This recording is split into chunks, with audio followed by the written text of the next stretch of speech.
Hi hello friends, welcome back to Bittu and family vlogs. ఈ video Rathasaptami రోజు తీసిందనమాట. రథసప్తమి తెల్లారి మేమైతే తిరుపతి ట్రిప్కి వెళ్ళాము. అందుకని ముందు రోజే బట్టలు అయితే ప్యాక్ చేస్తున్నాను. నలుగురు బట్టలు అయ్యేటప్పటికి మాయి 2-3 బ్యాగ్స్ పడతాయి అనుకున్నాను. అలాగే 3 బ్యాగ్స్ అయినాయి అనమాట. ఒక పెద్ద బ్యాగ్లోనే ఎక్కువ సామాన్లు అయితే పట్టేసినాయి బట్టలు. అయితే చిన్న సూట్ కేసు ఒకటి, అలాగే మా బాబుకి తగిలించుకోవడానికి ఈజీగా ఉండేలాగా కార్తీక్కి ఒక బ్యాగ్ అయితే పెట్టేశాను అనమాట. ఇంకా పొద్దున్నే వందే భారత్ ట్రైన్ అనమాట గుంటూరు నుంచి. ఇంక విజయవాడ నుంచి గుంటూరుకి ఆటోలో అయితే వెళ్ళిపోయాం అనమాట. రీచ్ అయిపోయాము గుంటూరు రైల్వే స్టేషన్కి. ఇదే అనమాట first time Guntur railway station రావడానికి. మేము అంతా కొత్తగా విచిత్రంగా అనిపించింది.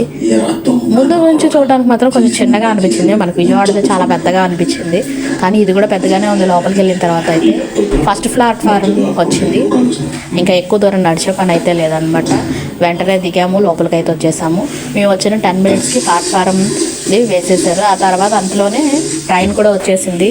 టైం అంటే టైమేనండి బాబు, కరెక్ట్గా వచ్చేసింది. 10 మినిట్స్లోనే బయలుదేరిపోయింది అనమాట. ఇంకా మా బిడ్డ బాబు అయితే ఒకటే గోల, ట్రైన్లో కూర్చొని అది ఆడుకుందాం ఇది ఆడుకుందాం, నాకు బోర్ కొడుతుంది అనుకుంటా ఈ లైట్స్ అయితే ఆఫ్ చేస్తూ ఆన్ చేస్తూ ఆడుకుంటా ఉన్నాడు అనమాట. మీలో ఎంతమంది అయితే వందే భారత్ ట్రైన్ ఎక్కారు కామెంట్ చేయండి. అలాగే ఒక లైక్ చేయండి, సబ్స్క్రైబ్ చేసుకోండి. Bye friends.